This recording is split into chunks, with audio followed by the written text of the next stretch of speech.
সম্মানিত মসজিদের মুসলিম কেরাম, এবার আসলে গত জুমায় আমরা সূরা কাহাফ নিয়ে আলোচনা করছিলাম। সূরা কাহাফ আল কোরআনের 18 নম্বর সূরা।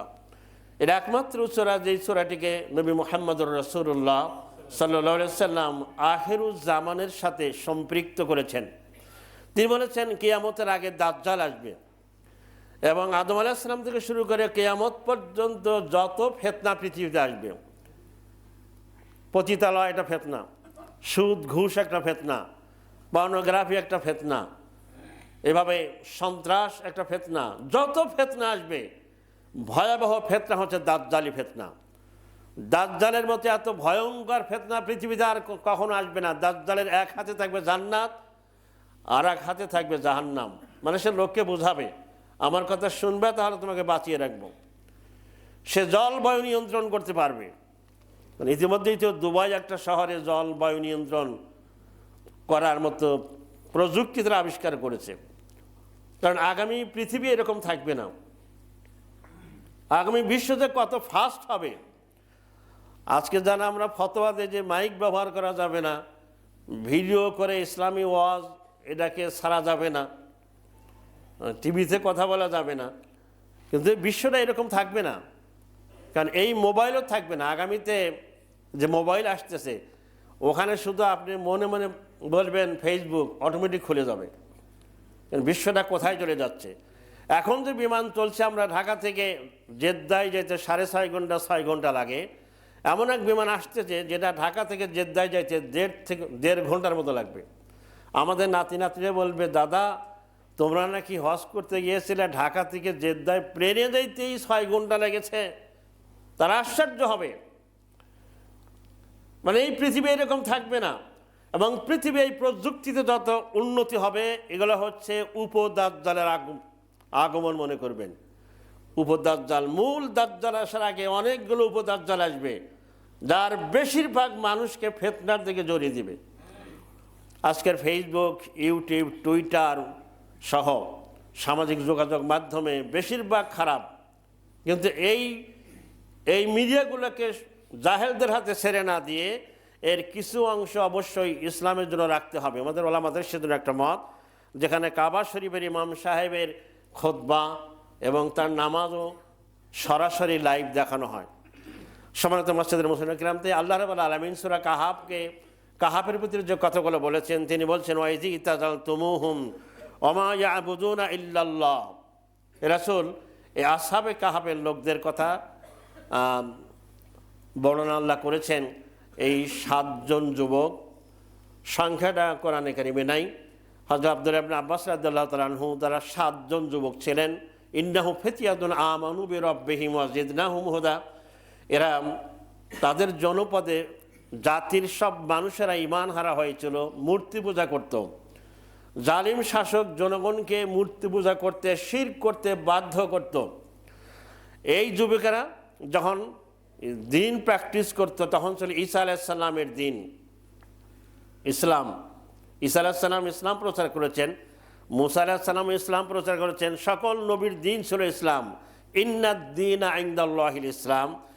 সেই যুগের জালিম শাসক জানতে পারে এই যুবকদেরকে ধরে নিয়ে গেল। তাদেরকে বলল তোমরা যদি একদিনের 24 ঘন্টা সময় দিলাম, এই ধর্ম ত্যাগ করে মূর্তি পূজা যদি না করো তোমাদেরকে কঠোর শাস্তি দেওয়া, মৃত্যুদণ্ড দেওয়া হবে।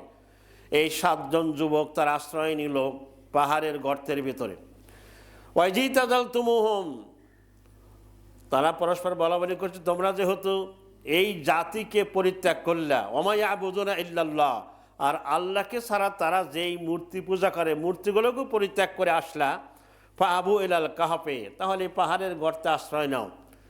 ইয়ানসুরুল্লাকুম মির রাহমাতিহি, আল্লাহ তাআলা তোমাদের উপর রহমত বর্ষণ করবেন।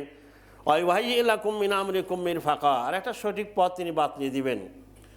যে কোনো সিদ্ধান্ত নিলে আল্লাহর সাহায্য চাওয়া উচিত, যে আল্লাহ আমি এই করলাম, তুমি আমার এর পরিণামকে ভালো করো, শুভ করে দাও। আমরা বলি আমিন। তারা এই পাহাড়ের গর্তে ঢুকে পড়লো এবং তারা ঘুমিয়ে পড়লো। ঘুমিয়ে পড়ার পরে এমন ঘুমিয়েছে, গত জন্মে আমরা কিছুটা বলেছিলাম যে তাদের কানের উপরে আল্লাহ এমন পর্দা মেরে দিল, তারা বাইরের কোনো শব্দ শুনতে পারলো না। গভীর ঘুমে তারা মরে গেল। ওয়াতারাশ শামসা ইযা তালাআত তাযাওয়ারু আন কাহাফিহিম যাতাল ইয়ামিন।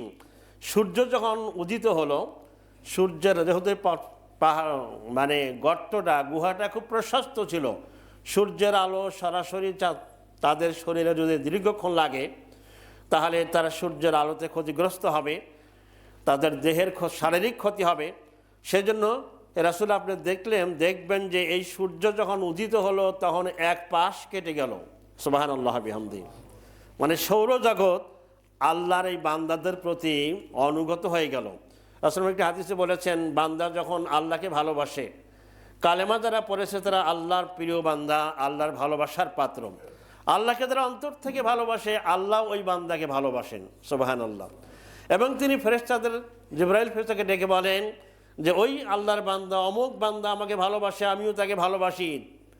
জিবরাইল ফেরেশতা তখন বলে, আমিও তোমার এই বান্দাকে ভালোবাসি। সুবহানাল্লাহ বিহামদি।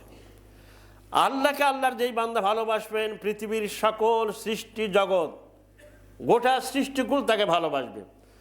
তা এই গুহাবাসীদের উপরে সৌরজগতের এই সূর্য তাদেরকে ভালোবাসলো। সূর্য ডোবার সময় আর ওঠার সময় তার আলো এমনভাবে দিল, এক পাশ কেটে গেল, যাতে যতটুকু আলো লাগলে তাদের দেহের জন্য, শরীরের জন্য উপকার হয় অতটুকু লাগলো। ক্ষতিকর আলো থেকে তারা দূরে থাকতে পারলো। সুবহানাল্লাহ বিহামদিহি। মানে একজন বান্দা যখন আল্লাহর হয়ে যায়, গোটা সৃষ্টি এই বান্দার সার্ভেন্ট হয়ে যায়। সুবহানাল্লাহ বিহামদিহি। এটা যুগে যুগে আল্লাহ নবী রাসূলদের ঘটনা বর্ণনা করেছেন। হযরত ইব্রাহিম আলাইহিস সালামকে আগুনে ফেলে দেওয়া হলো, আগুন ইব্রাহিমকে জ্বালালেন না, মানে আগুন মৌলবাদী। আগুন ইব্রাহিম আলাইহিস সালামকে চিনতে পেরেছেন, আগুন ইব্রাহিম আলাইহিস সালামকে ভালোবাসলেন, তার শরীরের একটা পশম পর্যন্ত স্পর্শ করলো না। সুবহানাল্লাহ। মুসা আলাইহিস সালাম যখন লোহিত সাগর পার হলেন, লোহিত সাগরে মুসা আলাইহিস সালাম এবং তার দলবলকে ঠিকই চিনতে পেরেছিলেন। ফেরাউন যখন নামলো, গোটা ফেরাউন এবং তার বাহিনী সাগর গ্রাস করে ফেলল। এভাবে কিয়ামতের আগে ইমাম মাহাদিকে মারার জন্য 70,000 ইহুদি যখন রওনা দেবে মদিনা থেকে, তারা মক্কা মদিনার মাঝখানে যখন পৌঁছে যাবে, এই মাটি তাদেরকে গিলে ফেলবে, মাটি তাদেরকে গ্রাস করে ফেলবে। সুবহানাল্লাহ বিহামদিহি। এই 7 জন যুবকের কাহিনী আল্লাহ বর্ণনা করেছেন। এরা হচ্ছে আখিরুজ জামানায় দাজ্জালের ফিতনা থেকে বাঁচতে হলে কেন এই সূরাটা বারবার পড়তে বলেছেন। এটা মাক্কি সূরা হওয়া সত্ত্বেও এর ভিতরে অনেক কিছু বিষয় বর্ণনা রয়েছে। আল্লাহ রাব্বুল আলামিন পরবর্তীতে বলছেন, যালিকা মিন আয়াতিল্লাহ। এটা আল্লাহ তাআলার অগণিত নিদর্শনাবলীর মধ্যে এটাও একটা নিদর্শন। আল্লাহ তাআলার কত নিদর্শন দুনিয়াতে আল্লাহ আছে, তার কিছু অংশ কোরআনে কারীম আল্লাহ মানুষের জন্য বর্ণনা করেছেন। সব নিদর্শনের কথা আল্লাহ বলেন নাই। আসহাবুল ফিলের কথা বলেছেন, আসহাবুল উখদুদের কথা বলেছেন, আসহাবে কাহাফের কথা বলেছেন। আল্লাহ তাআলার নিদর্শন এগুলো। মাইয়াহাদিল্লাহু ফাহুয়াল মুহতাদ। আল্লাহ যাকে হেদায়েত করবেন তিনি হেদায়েত প্রাপ্ত হন। হেদায়েত এমন একটা জিনিস, এটা আল্লাহর মহা নিয়ামত, সকলের সৌভাগ্য নসিব হয় না। রাসূলুল্লাহ সাল্লাল্লাহু আলাইহি ওয়াসাল্লামের আপন চাচা আবু তালিব রাসূলুল্লাহ সাল্লাল্লাহু আলাইহি ওয়াসাল্লামকে এত ভালোবাসতেন, সারা জীবন তাকে শেল্টার দিয়েছেন, কিন্তু হেদায়েত নসিবে হয়নি। রাসূলুল্লাহ সাল্লাল্লাহু আলাইহি ওয়াসাল্লাম সারা জীবন শেষ বয়সেও চেষ্টা করেছেন যাতে আবু তালেব একটি কালেমা পড়ুক। মক্কার কাফের এবং মুশরিকরা মূলত ইহুদিদের কাছ থেকে শুনে এই 3টা প্রশ্ন আল্লাহ রাসূলের কাছে করেছিলেন যে মুহাম্মদ যদি সত্যিকার নবী হয়ে থাকে সাল্লাল্লাহু আলাইহি ওয়াসাল্লাম, তাহলে এই প্রশ্নগুলোর উত্তর দিতে পারবে, নবী ছাড়া কেউ পারবে না। তার মধ্যে একটা প্রশ্ন ছিল আসহাবে কাহাফের কথা। রাসূল সাল্লাল্লাহু আলাইহি ওয়াসাল্লামকে মক্কার লোকেরা এমন সব প্রশ্ন করেছে যেগুলো নবীর জন্য প্রয়োজন নাই। বলেছে, আকাশের চাঁদকে তুমি দ্বিখণ্ডিত করাও তো দেখি। তুমি যদি নবী হয়ে থাকে তাহলে আকাশের চাঁদকে দ্বিখণ্ডিত করে দেখাও। আকাশের চাঁদ নিয়ে খেলা করা, চাঁদকে দ্বিখণ্ডিত করা, এটা নবীর কাজ নয়। নবীর কাজ হচ্ছে পৃথিবীর মানুষেরা যারা জাহান্নামের দিকে ধাবিত হচ্ছে, জাহান্নামের গভীর গর্তে পতিত হওয়ার হাত থেকে জাতিকে উদ্ধার করা।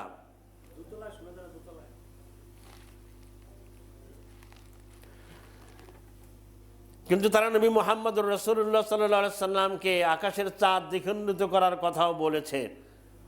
রাসূল সাল্লাম তাও দেখিয়েছেন, কিন্তু সবাই ঈমান আনে নাই। সূরা কাহাফের ভিতরে 3টা প্রশ্নের কথা বলা হয়েছে। এই প্রশ্নের জবাব মুহাম্মদুর রাসূলুল্লাহ সাল্লাম সঠিকভাবে দিলেন, তারপরেও তারা সবাই কিন্তু ঈমান আনে নাই। কেউ কেউ যদি ঈমান এনেছিল। ওমা ইউদলিল ফালান তাজিদ লাহু ওয়ালিয়াম মুরশিদা। আল্লাহ রাব্বুল আলামিন বলছেন, ওমা ইউদলিল, আল্লাহ যাকে গোমরা করেন, মানে যে ব্যক্তি সিদ্ধান্ত গ্রহণ করে আমি ইসলামের পথে চলবো না, ফালান তাজিদ লাহু ওয়ালিয়াম মুরশিদা, তুমি তার জন্য কোনো বন্ধু, কোনো পথ প্রদর্শক দেখতে পাবে না।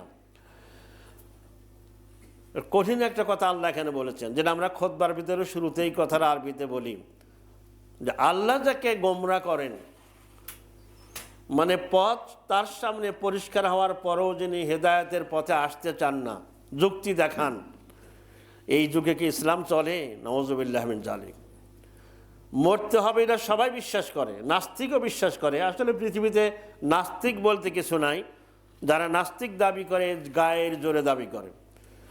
সবাই জানে মরতে হবে, কিন্তু মারা যাওয়ার পরে আমাদেরকে আবার পুনরায় জীবিত করা হবে, পুনর্জন্ম, এই বিষয়ে অনেকের সন্দেহ আছে। সেজন্য এই সূরার ভিতরে এই ৩৫৯ বছর ঘুমিয়ে থাকার পরে এদেরকে আল্লাহ তাআলা জাগিয়ে তুললেন।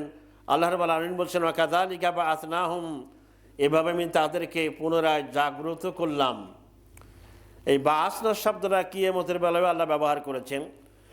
মানুষের মৃত্যুর পর আবার পুনরুত্থান ঘটাবেন, এটাকেও বাস বলা হয়। অল বাসি বাদাল মাউত, মৌতের পর আবার পুনর্জন্মদান করা। আর ঘুম থেকে জাগ্রত হওয়া, এটাকেও বাস বলা হয়েছে। কারণ ঘুমকে বলা হয়েছে ছোট মরণ, আর মৃত্যুকে বলা হয়েছে বড় মরণ। ঘুম হচ্ছে মৃত্যুর মতোই, আর মানুষের মৃত্যুর সাথে কিয়ামতের একটা সম্পর্ক আছে। মুহাম্মদ সাল্লাল্লাহু আলাইহি ওয়াসাল্লাম বলেছেন, মাম্মাতা, যে ব্যক্তি মারা গেল, ফাকাদ কামাত কিয়ামাতাহু, তার কিয়ামত শুরু হয়ে গেল। মানুষ মারা গেলে তার ব্যক্তিগত কিয়ামত আরম্ভ হয়ে যায়, আর জাতীয় কিয়ামত হবে এই পৃথিবী ধ্বংসের পরে, বিচারের মাঠ যেটাকে আমরা বলি। তাহলে মানুষ যখনই মারা যাবে তখন থেকেই তার ব্যক্তিগত কিয়ামত শুরু হয়ে যায়, আর জাতীয় কিয়ামত হবে বিচারের মাঠে, পুনরুত্থান দিবসে। সুতরাং আল্লাহ রাব্বুল আলামিন মানুষ মারা যাওয়ার পরে এই 7 যুবককে যদি ঘুমন্ত অবস্থায় ৩০৯ বছর রাখতে পারে, ৩০৯ বছর পরে আবার তাদেরকে জাগ্রত করতে পারেন, সেই মহান আল্লাহ এই পৃথিবীর মানুষকে মারা যাওয়ার পরে, মৃত্যুর পরে আবার সবাইকে জীবিত করবেন, তাদের জীবনের প্রতিটি কথা এবং কাজের হিসাব নেবেন।